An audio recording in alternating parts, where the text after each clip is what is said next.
G'day, hi, and welcome. Alright, been snowing for freaking 4 days now. Enough. I don't want to play anymore. Winter, go home. Be gone with you. Alright, anyway. World War III update. First off, you know who you are. Shout out to Matthew Sullivan and his family.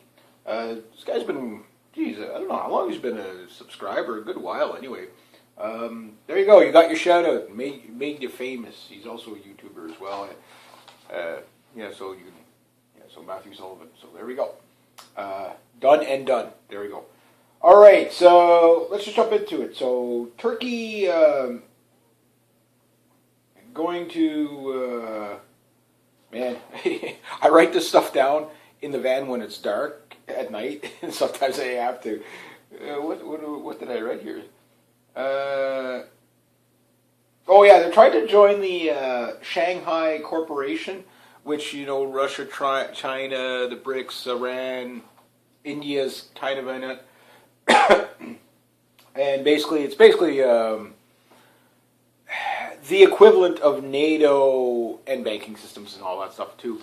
But it's like the equivalent of NATO for the Eurasian Pacific empires, as we'll call it. Remember the world being split into two: Anglo-American Empire, petrodollar, Europe, Canada, United States, Eurasian Pacific Empire, China, Russia, Iran, India, BRICS nations, etc., etc.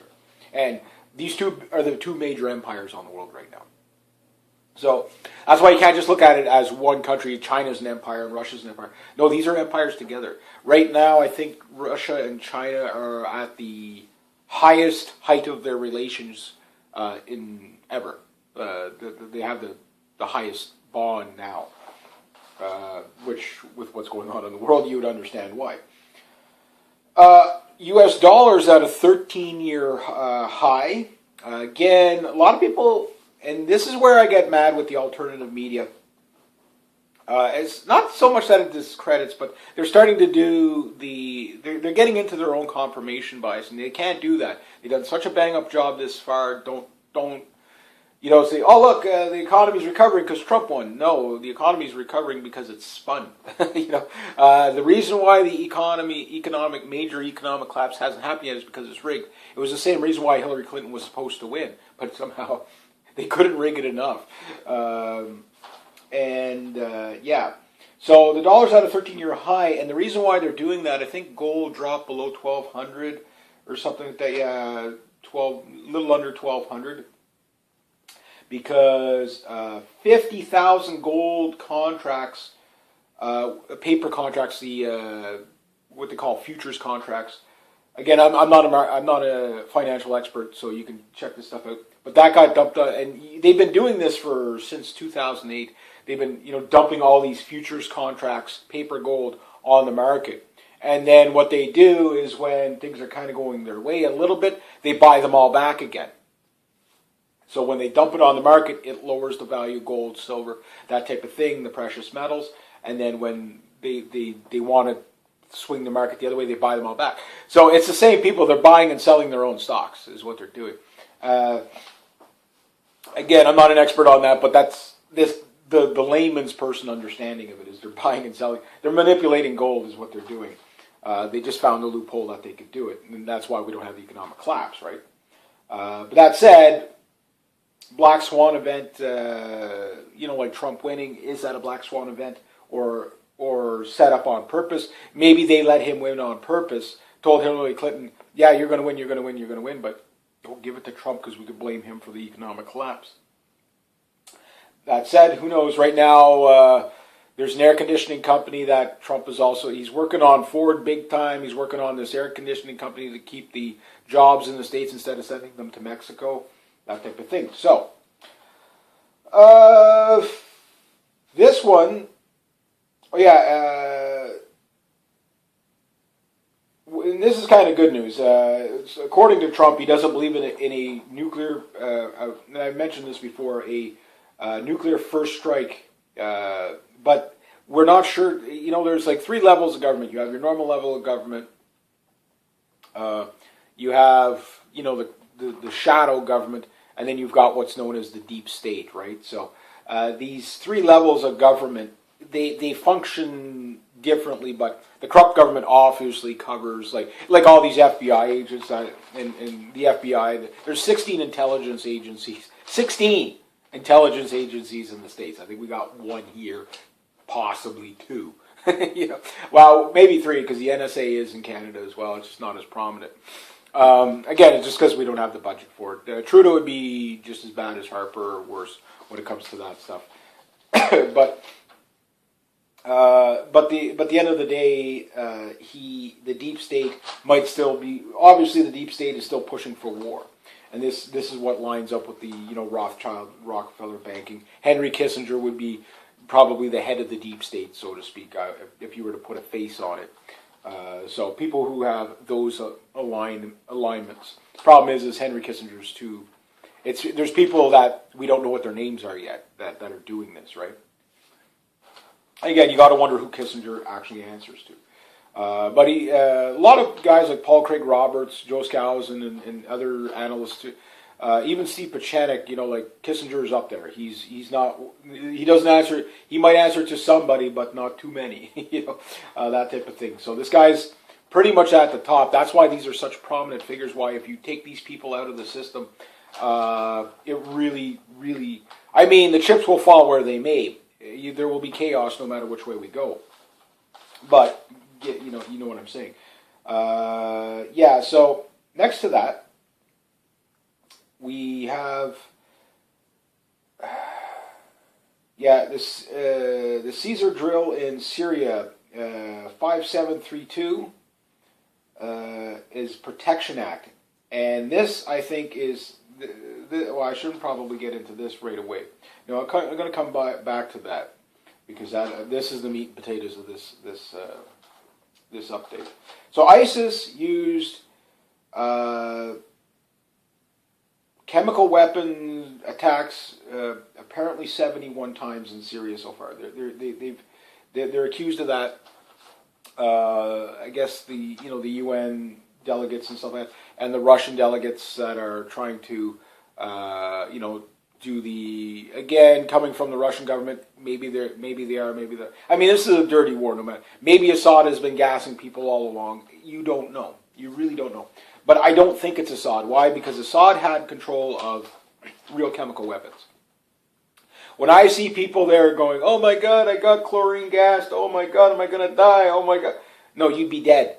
You know what I mean? And the people treating if there's a chemical gas attack, you cannot treat the people without being in full hazmat and have one of those, what you call it, what's the proper name for the suit? It's like a hazmat suit, but it's fully isolated. Like it's basically a bio, like what the CDC will use, and it has its own oxygen. Like it's not a filter. You're basically, it's like an earthbound astronaut suit, and that's what you treat people with chemical warfare. And you can't just wear anything. If you grab somebody with certain chemical warfares. Like if you're wearing plastics, it'll react to the plastic and melt to your skin. This stuff is even if you're wearing a gas mask, chlorine gas, it absorbs through your. It's a nerve agent. It'll go there. You're not going to be, you don't get slightly gassed. You know what I mean? You get, it's an exposure thing that sarin gas, for example, you've got a minute or two and you're dead. Even if you're full suit, if your skin is exposed at all, that area of your skin, like if you get sarin gas and it just exposed to your hand, that hand is going to be like done. It's going to kill the nerves in that hand. And I don't think you can ever, you can't, people can survive it, but masses of people can't survive it if it's a real chemical attack. So what I'm thinking is these aren't really... It doesn't sound like a government attack. It sounds like a makeshift, let's see what kind of stuff we can kind of make. Chlorine gas isn't impossible to make, I get that. But to make it in a dose that's powerful enough, weapons grade is hard to make, of anything. Anthrax, anything. I mean, anthrax is a natural element, just so you know, for some people. You can see there's some in the bush here. I'm sure you got to be careful because it's a spore that attaches to your lungs and you can't breathe. It's like chemical asbestos. That's basically the basic way you can describe anthrax, right, and stuff like that. So these type of things, again, I would suspect that it's mostly the rebels, because if these chemical attacks aren't effective enough, we shouldn't be hearing about a few people dying. If it's a chemical attack, it should be tens of hundreds dead. You know what I mean? Like, you're not going to get out of the zone. You fire 5 canisters into a city block, nothing is going to survive there. Nothing. And if something does, like, I mean, you'd be talking about 1 or 2 survivors. Again, research like chemical attacks in World War One. That was chlorine gas, and that worked pretty damn fast. If you couldn't get your mask on in time, you were pretty much, half the guys would die with their masks just as they get their masks on. Like, this stuff works pretty potent. And that's World War One. The refinement now. So these are things to watch. Again, whether the Assad government and the Russians, I don't think the Russians are doing any chemical attack. They don't need to. They've got FOB 500s and 750 pounders, and they've got like the TOS flamethrower there that takes out 8 city. It's a T-72 with rockets on 24 thermobaric rockets. Takes out 8 city blocks. Up to like I forget it, 800. The closest this thing can fire. To give you an idea of the power of these weapons, for safety purposes, they cannot fire on a target with the TOS system closer than 400 meters. That's a little more than 4 football fields, just because they might take themselves out. So they don't need chemical weapons when they got that kind of firepower, right? That said, the Syrian offensive, moving along with with Iraq and the Hama province on the border there,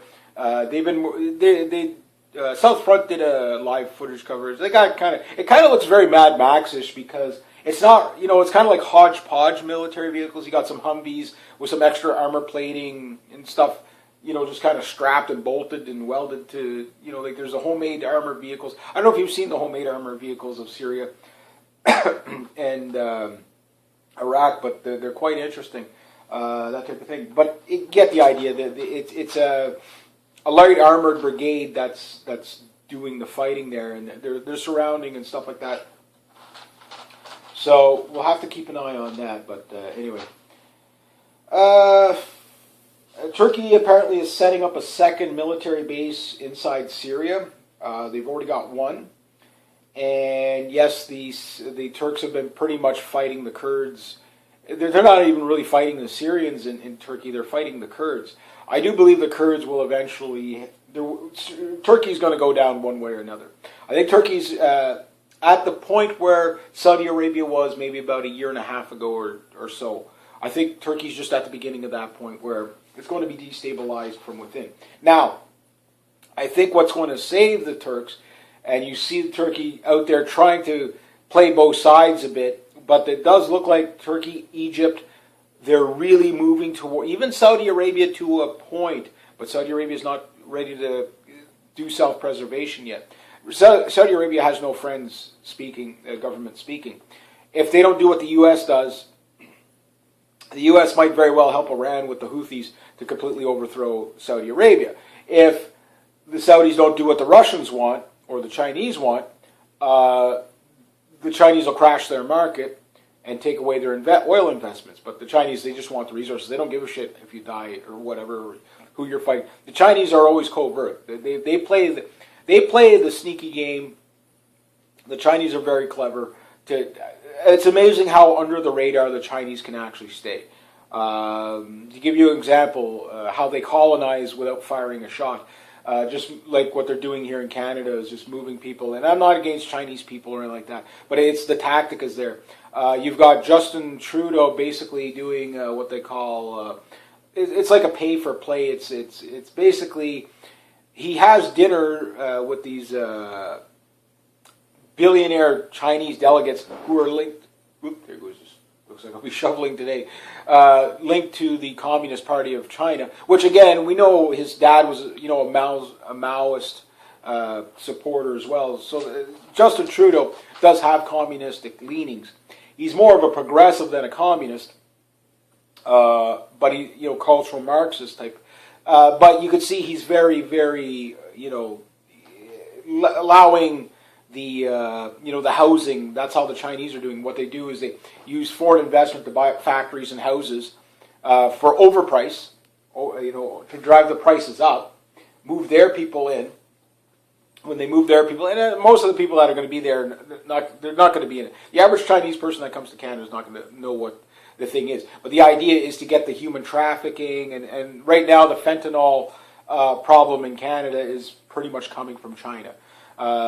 And when these people get here, once they colonized an area enough, then you have like-minded people. Then the Red Army can kind of come in covertly and then do secession movements. They've done this through Asia forever, right? That's why they end up going to war so much in Asia against each other. Again, Asians hate each other with a passion. As generalized, I know there's, I'm a Japanese guy and I'm married to a South Korean girl, or I'm a Chinese guy and I'm married to a Taiwanese girl. But I'm talking the overall sentiments. Sunni, Shia, Japan, China. Same fire stoked. You know what I mean? Same fire stoked. If Japan was a border nation to China, they would have probably killed each other long ago. That type of thing. But that's just the way the world. It's like China and India. They're trying to work. The governments are trying to work with each other, but they're still shooting at each other on the border, disputed border lines as well, a couple of times a year. So it's again. So the Chinese do play a very clever hand, staying under the radar. But they are a player. They are a big player, and they're definitely working with the Russians. So the Russians are working a little more. They are covert as well in what their goals are, but they're working overtly in Syria, so you can see them. And when it comes back to Turkey, they're in a rock and a hard place right now. I don't think Turkey's ever going to be able to join the EU. So Turkey's saying, we're going to go join with Russia and China. But they're not going to be able to just do that. They're not, Erdogan, this guy, if there's a guy that can piss off his neighbors, there you go. If there's a guy that can burn his own bridges, it's that guy. So with Erdogan at the helm, for the Russians to work with the Turks, there's going to be concessions the Turks are going to have to make. The big one meaning, and considering the size of Turkey's role in NATO, you have to understand, Turkey was brought into NATO mainly to play well with Israel. That was the main thing. Now, if Turkey flops on NATO, which is a possibility, the signaling is there. I think if they do, the Turks, they're not stupid either. They know, because they know how the game is played. They're the ones supplying ISIS, buying the oil, etc. They play in on it too. So they know who the players are. They know what destabilization will come to them if they just jump ship. So you can't do it. You have to find a way to sneak your way. You got to put your pawns in place before you can do that. And they know that with Turkey, the biggest problem they have is the Kurdish population. The YPG will definitely go to war with them like that. And the United States is already arming the YPG, which Turkey does not like. So if Turkey was to get more pro-Russia, and join the Shanghai Corporation, there's a good chance that the banking and everything will have to follow suit in Turkey, meaning they'll ditch the U.S. dollar, which, again, right now, this is what a lot of the fighting is about, is to save the petrodollar. It's about the Greater Israel Project, the Oded Yan plan. That's a Zionist neocon plan. That's what you're seeing in Syria. It's regime change. It's not, it's never about democracy, women, and children. There was no reason to go to war in Syria and arm these terrorist groups in the first place. And because the American people don't want to fight, they armed ISIS. It's so well documented. You have State Department admissions. You have Obama admitting it, Clinton admitting it, John McCain admitting his buddy. Al-Baghdadi, he's got pictures with al-Baghdadi and other ISIS leaders. And now newsreel leaders. Those are my friends, the good guys, the moderates. Like it's so openly admitted. Israel supplying ammo to the American M16, and there's a lot of people think, oh no, this was just stuff that was left over in Iraq that ISIS got a hold of. Some of it, yes, but you're telling me A-10 pilots flying around in Syria or Iraq cannot find convoys miles long of freshly painted Toyota trucks that were bought from the United States that came in after the occupation. Like they came in after the U.S. left. You're telling me these A-10 pilots don't have the skills to find these people with the amount of surveillance? Again, 16 surveillance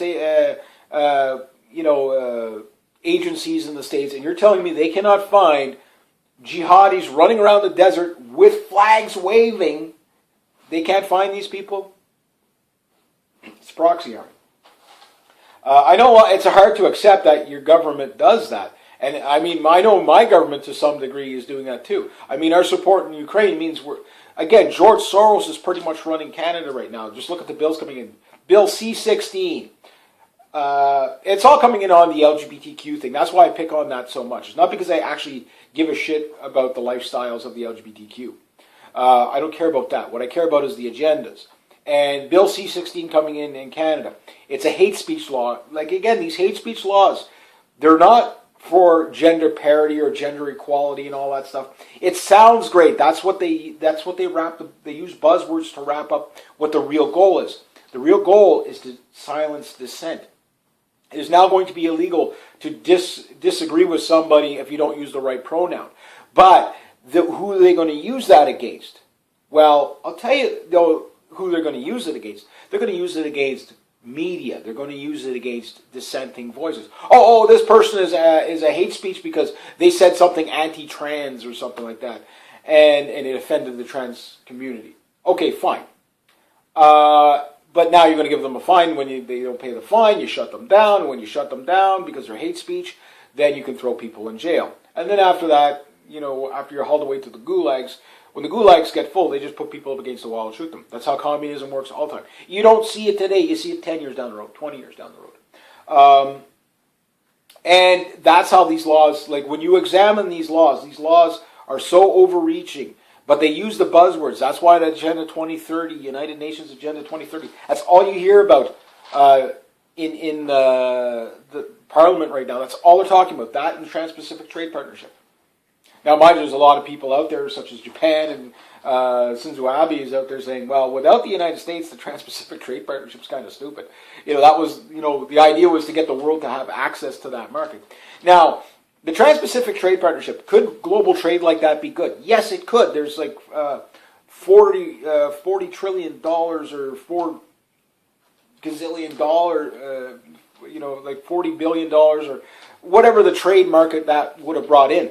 Could be good. Problem is we don't know what was in the agreement. It's like CETA right now, which is kind of passed, kind of not. I don't really know. Like, if you listen to the Canadian government, it's saying that, yeah, it's passed. You're listening to over in Europe, and like, no, it isn't. No, it isn't. So I don't know what's going on there. And we don't know what's in it. That's why people don't want it. That's why I think Harper lost the election, was because of the Trans-Pacific Trade Partnership. Not because marijuana voters, not because of the niqab and hijab and divisionism. No. There's not a farmer who would clearly understand what Trans-Pacific Trade Partnership is that could sit there and say, yes, this opens up my farm to exporting. That's great. But however, understanding how NAFTA took all our jobs here and sent them over to China and India and Mexico and Venezuela, or not Venezuela, Brazil and places like that. We know that Trans-Pacific Trade Partnership, just a little bit that's been leaked, is 10 times worse than NAFTA, meaning their population replacement is the big part of it. Get all the cheap labor coming in so that you don't have to send the jobs over there. But the thing is we use these things to regulate away our jobs here and to send to countries with no labor laws, no environmental laws, and then say, oh, well, look, we have a clean environment. So people wouldn't go for that. But anyway, getting back to Turkey. So Turkey's opening up a base in Syria. Obviously, this is, an act of war. And of course, John Kerry's out there saying, well, you might as well just give, break Syria up in all to these little, factions. This will stop the fighting. Give the Kurdish this region, give the Shia this region, the Sunnis and the Baathists, and we'll give everybody their little chunk, which is the Oded-Yan plan, Greater Israel Project, balkanize the Middle East so that it can. These are be tiny countries, all smaller than Israel, and then none of them will ever be strong enough to challenge Israel. That's what all this death and destruction is about for a good part of it. The other part is the Anglo-American Empire, gas pipelines, the golden rule, he who has the gold rules. If you control all the oil, control all the resources, the minerals, whatever, and look at Iraq, all these new minerals and stuff that they want to get out of Iraq. That's what it's about. It's not about the women and children and the people, democracy. Yes, some of the soldiers that they go believing that they're fighting a good fight, but it's only when they come back they realize that they were used. This is why the DHS is so terrified of the Iraq veterans and veterans in general, because the Iraq veterans is the first generation that really, yes, the Vietnam vets, a lot of them figured out the war was a sham. They didn't even know why they were there, and they were drafted to go there, so they weren't even volunteering for the most part. I mean, yes, sure, there were volunteers, but they were drafted. They had no choice but to go. World War I, World War II, they drafted. Most volunteered in World War I and World War II because they didn't realize what the dangers truly were, and they didn't realize that these wars didn't have to happen. None of these wars had to happen. And then, of course, Henry Kissinger's with his lie about the Gulf of Tonkin incident. This is why this man, we should arrest him on crimes against humanity. I mean, over 1 million Viet Cong died, 58,000 or almost 60,000 U.S. troops died. We had, I don't know how many Canadians died in the Vietnam War, but we had at least 400, and I think because most of them were like expats and stuff like that. But over 400 that went to, I don't know how many died in Vietnam, but you get the idea. These guys, they didn't have access to social media like they do today. But the Iraqi generation, or Generation Kill, if you haven't seen that documentation, that excellent. They went there, but they come back and they find out there were no WMDs. And when they did find chemical weapons in Syria, or in Iraq, they were American made. The ones that Saddam got in 1948 when he was propped up by the CIA. So people are catching on that it's just a lie after a lie after a lie. Hillary Clinton spilling the beans of how they armed the Mujahideen to fight the Russians. And the thing is, that was true, but what they didn't tell you is that they actually started arming the Mujahideen and training them before the Russians invaded. In other words, I'm not trying to say the Russians are innocent all the way. I mean, again, if you want to see the Russian corruption, just look at Chechnya, arming both sides. You know what I mean? That's what the Americans do as well, the American government does. And I'm not against the people, I'm against the government. I'm not against the Russian people, I'm not against the American people, I'm not against the Israeli people, I'm not against the Turkish people, I'm against their governments. That type of thing. ISIS, I'm against them. Why? They're terrorists. They're terrorists. Most of them are mercenaries, most likely. But there are a lot of them that are, they're the ideologue aspect of it. These aren't the ones in charge. The ones in charge are Mossad agents, CIA agents, etc., etc.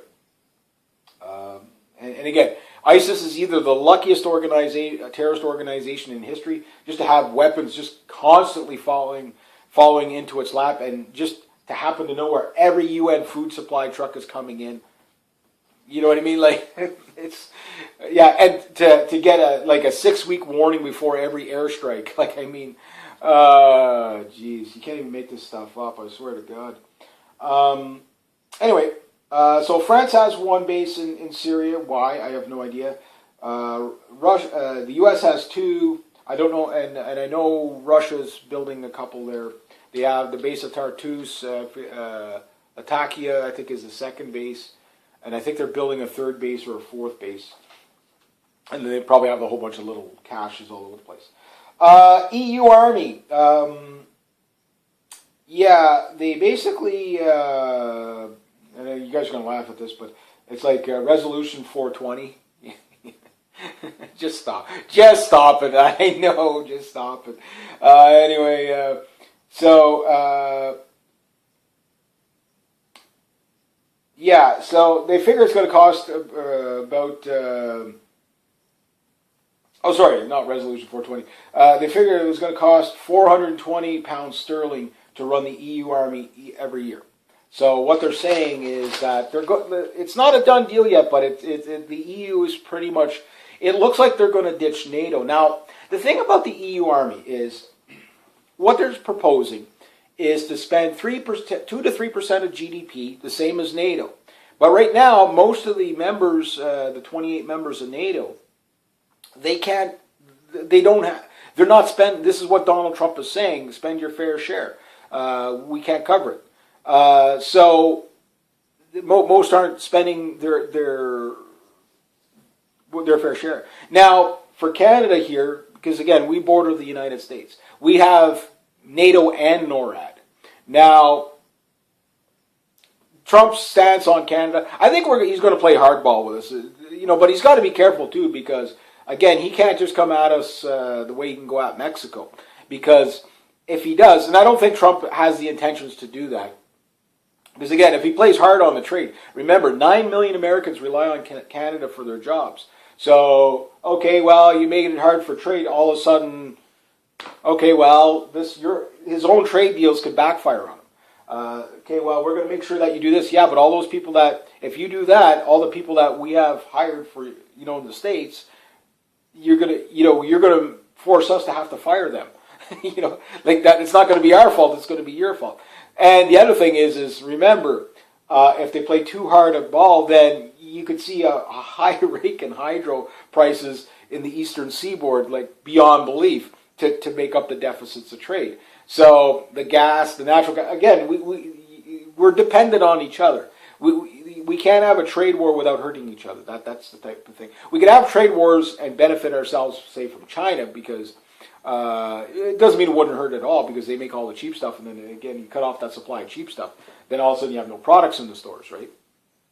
Because nobody else makes anything anymore. But you can ease your way away from that. But with Canada and the United States, it's a different thing. Now, getting back to NORAD, with NORAD, I do believe in NORAD because that makes sense. If we go back to the Cold War, the first Cold War and this Cold War is the same thing. I don't know why people say we're going to begin a new Cold War if we keep doing this stuff. We're in it. I mean, if you look at the first Cold War, it was nowhere near as nuts as it is now. I mean, this is like beyond crazy. The thing is that, yes, the Russians will be sending bombers over the North Pole. We know that. They'll be flying directly over our country. Canada is the battleground for World War III. This must be understood. And the thing is we're a bit with our pants down in some ways. Now, as far as a Red Dawn invasion, I don't see that anytime soon. The more thing that's going to happen with Canada is the Russians flying air power over us. The idea of them dropping off tanks in the Arctic and rolling 600 miles to 700 miles to the south, from like Yellowknife, I mean, there's like only a handful of roads that go in and out, that type of thing, to get to the, it would cost so much to move an army from there to there. They wouldn't do that, but they could build up on our coast and put bases there if they could take it, because their only real opposition is like the Inuit, and they're not really opposition. So the Russians could set up bases there. They could set up S-300 missile systems and slowly encroach in. Same with the Chinese. They could do that. Like, basically, when you think about Canada, we're caught in between basically China, Russia, the United States, and Greenland. These are our neighbors. These are our closest neighbors. Even though Russia technically doesn't border us, but it borders Alaska. This time of year, you could actually drive from Russia to Alaska on the ice bridges, like the land bridges when the ice freezes over, you got these ice truckers and stuff. They have amphibious vehicles that can get across the Arctic ice, is what I'm saying. Now, why that's important is that I'd rather take the money from NATO, get out of NATO altogether, put some more into NORAD. But the thing is if I'm ever Prime Minister, what I would suggest is a neutral country that doesn't get involved. If we take the money we save from NATO, NATO. Our membership, I think, is $400 million a year. God knows how much billions more on top of that we spend. But just that money savings, okay? You take half the money, you give it back as a tax break. You take another quarter of it, and you put it into, healthcare, retirement, veterans affairs, and then you take that other quarter of it, which is still $100 million, which sounds like a lot. It can be burnt up pretty quickly if you're not smart. But you put it into civil defense. That's it. Ships, tanks, planes, surveillance, radar stations, all this stuff. We've already got the infrastructure for it. We just need to upgrade it. And if we're not paying money over there and have warships over there, again, I get why our warships are patrolling the coasts of Somalia and stuff like that. But again, that's not really, we don't really need to be there, I do believe in a non-interventionist action. Yes, if a country has an act of aggression towards us, we can go to war with them. But getting out of all that stuff, the money we save, we could put into our own domestic military and be 10 times the military that we have at half the cost. I can guarantee you. Because the way we do it now, it's so inefficient, right? But anyway, so the Pizzagate thing, I don't know if you guys have been following that. It looks like all of Washington, D.C. is in on this thing for, maybe not all of them, but Obama apparently paid $65,000 for pizza, which equals little girls, dough equals little boys, to the White House. This was shown in one of the emails. And if you don't know about the Podesta brothers and Pizzagate, Hillary Clinton, again, linked to this. The Clintons, it's a pedophile ring is what it is. There's also, basically, emails talking about chicken to Moloch, which is basically underage boys and stuff like that they sacrifice. God knows how evil this really, truly is. Yeah, so I already mentioned Bill C-16, Bill C-28, and Bill C-20, 25, 26. Anyway, these new bills coming out in Canada, you might want to look at those. This is the United Nations Agenda 2030 stuff that I was talking about a couple of weeks ago or a month or so ago. Yeah, so we also know about the Turkish forces basically clashing with the Kurdish forces in Syria. Now, the meat and potatoes. Okay, resolution, basically 5732, Caesar Civilian Protection Act in Syria. This bill, I think, is coming from the Congress or the Senate. I'm not too sure, but it's 5732. I wrote it down 3 times to make sure I had it right. 5732. This is for a no-fly zone in Syria. So this tells me very quickly a lot about Trump. This tells me that they went around Trump before he gets inaugurated. Okay? I don't know if Trump can do anything about this bill. But if that's a no-fly zone in Syria, that's Hillary Clinton's. That puts us on the brink if they put this thing through. So I'll name it once again. I don't know if it was the House or the Senate that trying to pass it or passed it. Bill, they tabled the bill. I don't know if they passed it or not, but Bill 5732. No-fly zone in Syria. So we're going to be telling Russian Federation, which already has a no-fly zone in their areas, around their bases. You go near their bases, they'll shoot you down. That's already what they're at. The Russians get out ahead of it. If you're talking about a no-fly zone, they just do it. Why? They beat you to the punch. That's the idea. But how am I doing for time? Okay. But the big one is, they just, this, again, this is the shadow government, try to pass everything on, when nobody's looking type of deal. And it's very clear that a no-fly zone is what it means. And we've been talking about this. So they want war big time. And I think the idea is to push us into a war before Donald Trump can even respond to it, before he can even pick his cabinet. So there's that, plus there's still, I mean, Hillary Clinton can still steal this election with the Electoral College. Now, people in the Electoral College have been death threats all over the place. We're seeing this stuff. Like, this is unbelievable. There's been no discussion on this fly zone with Trump. And if Trump is for it, then we know Trump was definitely a sham. There is some things he's doing good. Is he going to flip too much? I don't know. He's going to have to flip a bit. There's no doubt about that. But again, well, we can only judge him on his actions. I'm hoping not, because if they put in the no-fly zone, then a civil war will break out in the States. And I mean, I'm not talking SJW civil war. I'm talking you will have a military coup, because people know what that means in the military. They know if we're telling the Syrians they can't fly, we can shoot down MiG-23s and a handful of MiG-29s, no problem. But if we start shooting down Russian Federation, they can shoot back. And not only can they shoot back, but the Russians, they're ready for war. They're ready for World War III. I do believe the Russians don't want war. They've had tons of opportunities to start the war. They didn't take it.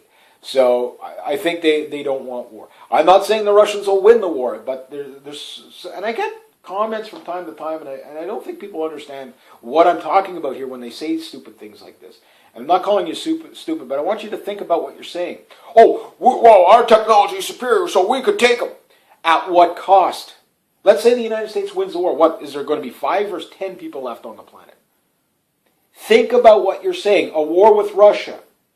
Okay, we're not talking World War II anymore. Like, World War II, there was 2 things that made World War II survivable. Number 1, the power of the weapons, although they were pretty powerful and the numbers were there. If we had the amount of bombers today as they did in World War II, tens of thousands of bombers, those numbers with the power of the weapons today, it'd be like everything is 5 times more powerful than what it was in World War II. But the mobility is the problem. You have things that can be anywhere at any time, 24/7. And you have missiles that can go around the planet and hit their opponent on the other side in under 15 minutes. Think about that. You have... it would just be the amount of people that would die would and if you think you're going to be the ones that are going to be victorious, the amount of people we're going to have to send to their death just because a handful of idiots in the Congress are protected by FBI and CIA and DHS idiots that are traitors to their country. Who are the bankers manipulate the politicians to get into another war for Israel. This is an Israeli war. All wars are Israel wars. All wars are bankers' wars.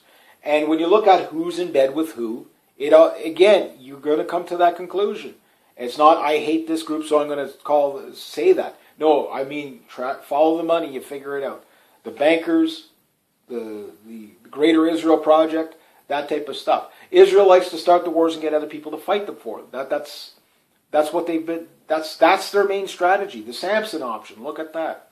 But this putting a no-fly zone in Syria is going to get our people killed for nothing. For nothing. For the petrodollar. That's it. That's what it's about. It's the petrodollar. It's the Greater Israel Project. It's the oil lines. That's what you're going to die for. You're not going to fight for the women and children. Yes, they do know how to throw people in front of cameras to charge up the populace to get them on board.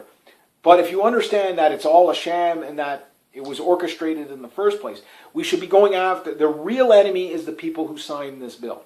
These are the enemy of humanity. They're the enemy of the state. And if we had some brave law enforcement and military, get off your asses, do your job, protect the people. Do you love your kids? If you have kids, don't follow the orders. Your paycheck isn't worth it. We're talking a possibility of a thermonuclear war. I'm sure the Russians will probably let a few jet fighters get shot down.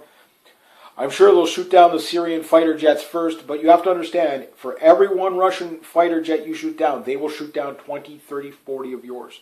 They will take out your warships. And I think as soon as a Russian fighter gets shot down, that type of thing over a Russian base in Syria, again, the Russians have already said, we will respond, full force on force. If you attack us, we attack you.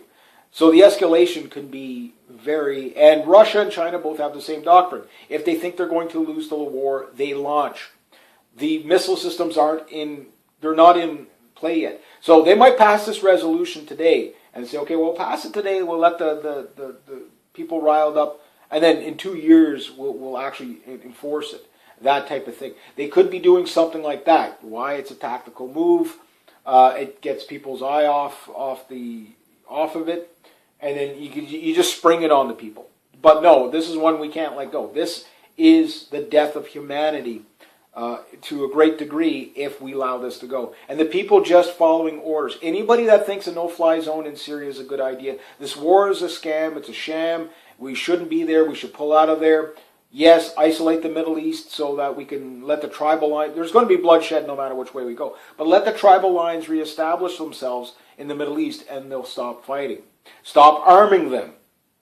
That type of thing. So all these people, they're terrorists. These people that sign bills like this are terrorists. They're terrorists against humanity. They're terrorists against the people. There is no honor amongst these people. These are not good people. These are bad people. These people want war with Russia. That is insane. It's insane. Oh, well, we could kick their ass because our weapons are better. Have you no clue of how many people are going to die on that stupidity? There is no we're better than them. If you ask most veterans that actually have to go and fight these horrible wars, most of them will tell you they wish, they wouldn't wish it on their worst enemy. They tell you how horrible it is to, not just so much that they have to kill everybody, but watching all their buddies getting blown apart. Meanwhile, the world elites, they're tucked away. They don't have to fight. Anyway, if World War III breaks out, I don't know when it's going to break out. It does look like they're trying to get it going before Trump can be inaugurated. Why? Because they could still call martial law now. They could still. There's a lot of Trump can't really do much right now. So it's only his actions now. If he goes along with it, then he's enemy of the state. He's enemy of humanity. The big thing is, if he blunders on the economy, that's because he blundered on the economy. And plus, he's got everything working against him. So you get it. Prepare for an economic collapse either way. But the thing is they will use the war to blame the economic collapse on, or Trump. That's they got two scapegoats right now. But the thing is Israel wants war in Syria so that they can balkanize the Greater Israel Project. Again, you research it. It's evil. It's totally evil. We need to throw Israel under the bus. If you want to piss in the sandbox and make fight your neighbors, that's up to you, not up to us. Play well with your neighbors, or if you want to defend yourself against your neighbors, fine. That's okay too. But to fight these wars for the bankers and for Israel, it's not worth the rest of humanity dying for them, just because they think they're the chosen people. No, that's just that. And if they were the chosen people, trust me, if there's no God that would want that. They wouldn't want that. They wouldn't want people killing each other just so we could protect these people. No, that's not the role Christianity had. I don't know about Judaism, but that's not the role Christianity had. I'm not a religious scholar, but I could clearly tell you that is not what thou shalt not murder, and to purposely create war from one country to the next for no reason really is committing murder. So that's the biggest sin. So whether they're chosen people or not, they're breaking so you can't go along with it. So I do believe if they pass this no-fly zone in Syria, we will have war with the Russians. How many people are going to die? I do believe the Russians will do a couple of bluff charge verses. They will be very bloody. They will sink warships. They will call the bluff. What they'll probably do is take out every warship in the Mediterranean and in the Black Sea. That's probably what they'll do. They'll just hit you like that. They'll hit Eastern Europe very quickly. They will probably make a blitzkrieg style attack. They will take out all the missile defense systems before they can be set up. They will take out all. I'm sure they'll take lots of losses. There's no doubt about that. But they'll do that move. They'll kill tens of thousands of people in a very short amount of time just to show you they're serious. Because remember, the Russians don't care what politically you think about them. If you're, oh my God, they're this or that, they don't care because they know what's at stake. The Russian government isn't stupid. I'm not saying they're innocent or anything like that. They are a corrupt government. There's no doubt about that. But they also know that if they get this wrong, they lose everything. So when they call the bluff, I think before the no-fly zone, Vladimir Putin will have a nuclear weapon detonated as a show of force. That will be the beginning of Putin showing the crazy man hand like North Korea, like a Kim Jong-un. Only thing is Russia can actually do something terrifying. Where, South Korea, yeah, they're terrified by Kim Jong-un. But, North Korea is not a threat to the world. Russia can be. Russia can do a lot of things. There's already talks about the U.S. doing cyber attacks against the Russian banking systems and stuff like that. They're really trying to force Russia into a war. And the Russians, again, they know the big thing for them is to just sit it out, let the United States collapse on its own. They'll win big after that. But however, there could be, if that happens, again, if we do an Iceland solution and don't bail out the bankers in the next one, we could probably save the system. Or not save the system, but we have to do away with the whole system. I mean, I can't believe that all the CIA, FBI, DHS, and NSA and all those other groups are that spineless, like the people that work there. I can't believe they're that traitorous to their own country. That, the guy up top said we have to go and have a no-fly zone in Syria. Okay. Like, he's fucking kidding me? Do your fucking job. Do your fucking job. Read your Constitution. Enemies, foreign and domestic. Well, you got them in Washington. Not just Washington, but you got, the head of the FBI. This guy, again, running defense for Hillary Clinton. The Justice Department. There is no justice. You're removing rule of law if you don't do that. So, again, I don't know what the answer is going to be here, but I do believe if that goes through, they will have to incite the draft because once the Russians start fighting, they're going to have to put out the draft like that. They're going to have to get the draft going like that. You got to go fight. Well, I tell you, if we go to war, I will be fighting, but it won't be over there. It will not be over there. If we want peace, we're going to have to fight for it. There's no doubt about that. I just don't know what the date and time is. I'm not making threats against anybody, but it looks like, yes, the Tree of Liberty will be watered with the bloodshed of patriots at some point in the States. This is a guarantee.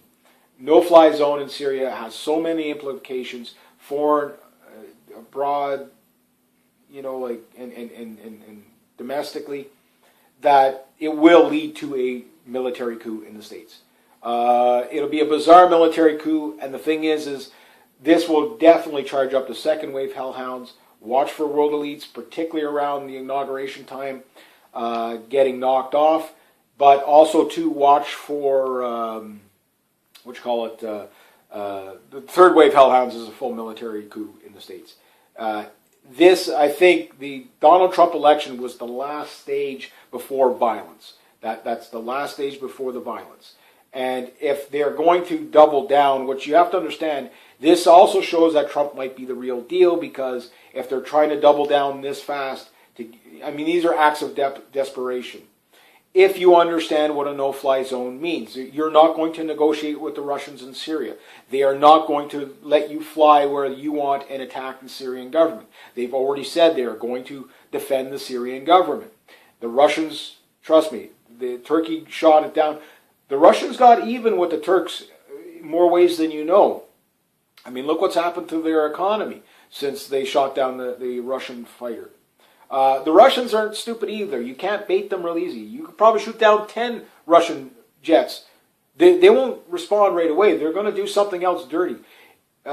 Big thing is you'll probably see a lot of stuff blowing up in the States if we start taking over. The sabotage is going to be astronomical.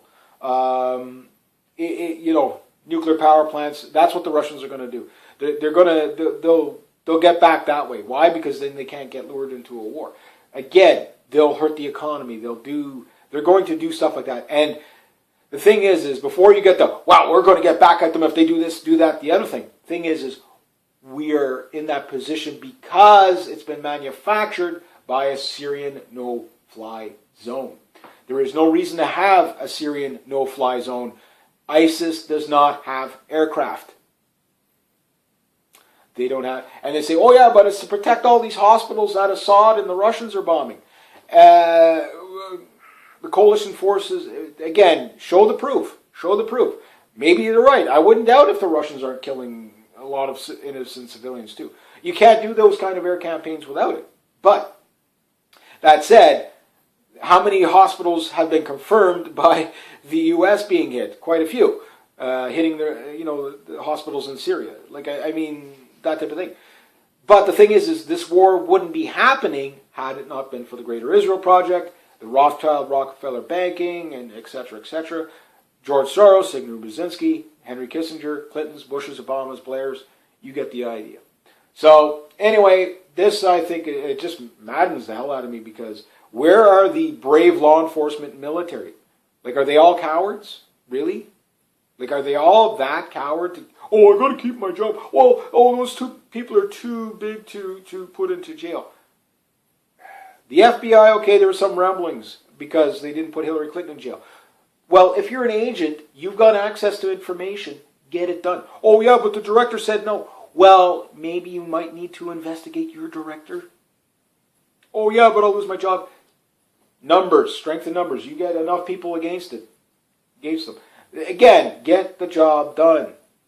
You've got moles in your system. And again, just figure out who's running defense for who. If they're running defense for all these politicians because, they're too big to jail, like Eric Holder would say, then you need to know who you need to start with. That type of thing. Because if you don't do the right thing, everybody's going to pay. They're going to pay with their lives. They're going to pay with their liberty. All that type of thing. There is no reason to go to war with Russia and China. We don't need to. We don't need that at all. Just to save the Rothschild banking system and the Greater Israel Project. These are the two main things. There's a lot more to it than that. Yes, there's the economy, there's the petrodollar, there's bankers, there's so many factions in there. I get that. But, again, look, if you're at home, this is Thanksgiving weekend in the States, we've already had ours here. Look at the people that you're sitting around. Do you love them? Any of them over the age of 18, on a war that you already know that is a lie already, that's going to lead us to a bigger war. On a lie. Look at those people. Do you love them? Do you want to see them go fight and die on the front line because, the government said I have to go and kill those people over there? There's a fine line between bravery and stupidity. I get that. But patriotism versus blind patriotism. A real patriot speaks out against real tyranny, not this, wait till they attack us. When you see it coming, you know the Russians are going to respond. You know they're going to respond. And we're provoking them and provoking them and provoking them. They've had every excuse to go to war, and they haven't taken it. It tells you they don't want to go to war. Seize on that opportunity. Wrangle the people here that are making the world a dangerous place. No, there is no such thing as too big to fail. No, there is no such thing as beyond the law. Arrest these people. One charge, crimes against humanity. Deputize me, I'll have it done in a week. I swear to God. I'll hunt these people down like you wouldn't believe. Dead or alive, I'll bring them in. Just saying. So anyway, if you like this kind of content, please consider making a donation channel. Links down below. Thank you so much to everybody who has. Thanks to that. Rate, subscribe, share, comment, like. Be true to yourself. Be true to others. Always do the right thing. And have yourselves a great day, eh?